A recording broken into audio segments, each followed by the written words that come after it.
Welcome to the basics video where I go over the basics of the phone that the average person will care about. This video is for the LG V30. Feel free to check out my specs video for a more detailed explanation of this phone.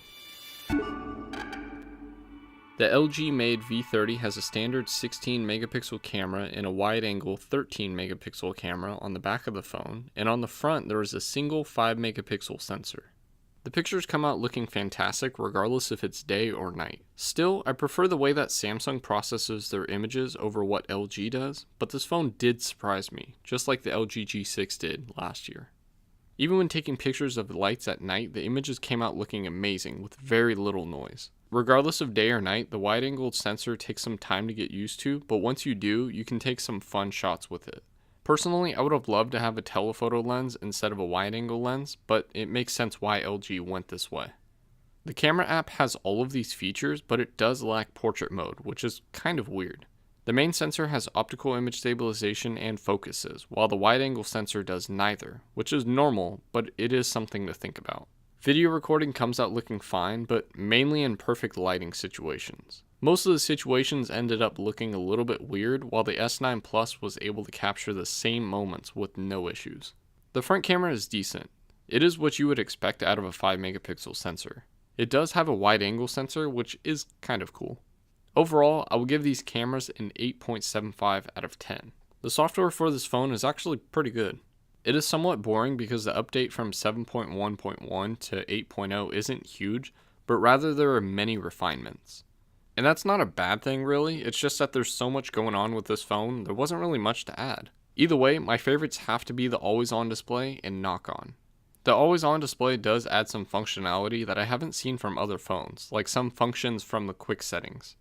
The knock on feature is cool because you can double tap to wake the phone and also do the same thing to put the phone back into sleep mode. The reason that they do this is most likely because they leave the power button on the back of the phone. Again, there are a lot of things that LG puts into this phone, but one that I found is very pointless to me, but might be useful for some people, especially if you're coming from the LG V10 or the LG V20. There is no second screen, so instead they added a floating bar, which is essentially the same thing as a second screen, minus a few settings. Gimmick? For sure. Useful for some? Absolutely. It makes sense why they left it in here, but I'm personally not a fan of this. One thing that I did find interesting is the allow when screen is off feature for the facial recognition. This allows you to raise the phone to your face to unlock the screen without having to touch anything. It isn't 100%, but it does work sometimes, and it is something that I haven't seen in any other phone. The software in this phone is very similar to the LG G6, just this time around this phone comes with Android Oreo, so there are more features that are added into this, whether you like it or not. I do see a little bit of a performance drop because of the LG skin, but it isn't horrible. Really, most of the software that is interesting is in the camera app. If you're looking for stock Android, go for the Pixel 2, but for this phone, the software will get an 8.25 out of 10. The battery is pretty good. There weren't really many issues with it at all, which is refreshing to see. For this phone, the battery grew in size when compared to the LG V20, which is not too common in flagship phones anymore. I never had any issues getting through the day, which should tell you something. After 14 hours and 55 minutes of usage, my phone was left with 43%, and 1 hour and 51 minutes of that was screen on time. Another day I got 14 hours and 48 minutes of usage with 27% remaining, and 2 hours and 42 minutes of that was screen on time. Another day I got 11 hours and 31 minutes of usage out of this battery with 10% remaining, and 3 hours and 52 minutes of that was screen on time. All of these figures are with the brightness all the way up and the resolution set to 1440p. Sure, there are better batteries out there, but LG chooses a good battery for this phone. These stats are also after about a year of usage out of this phone, so that's kind of impressive. The battery should be replaced at some point, but maybe after a couple years of usage. Overall, the battery category receives an 8.25 out of 10. So for this category, we will compare this to the LG V20. Lots of things have changed. First of all, the phone is smaller in all ways. Height, width, thickness, and weight is all down. The screen also moves from a 16:9 5.7-inch LCD screen to an 18:9 6-inch POLED screen. Gone is the fake second screen, along with the notch for the front camera. There is no plastic on the exterior of the V30, and the metal has been changed from a removable metal back to a glued-in glass back. Just like the back, the battery in the V30 is no longer removable. The The back of the phone has similar items, just with minor changes. The wide-angle lens has moved from an 8 megapixel sensor to a 13 megapixel sensor, but we lost the dual LED flash unit for a single LED flash unit, which is kind of odd.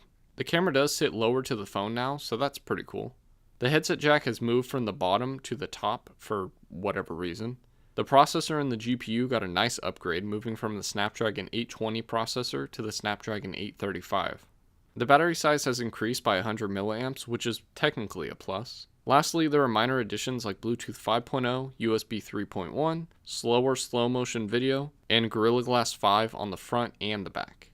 Overall, I would say that this is an upgrade that the bulky V20 needed, so this will get an 8 out of 10. Now the phone has been out for a year, but the replacement parts are either expensive or non-existent.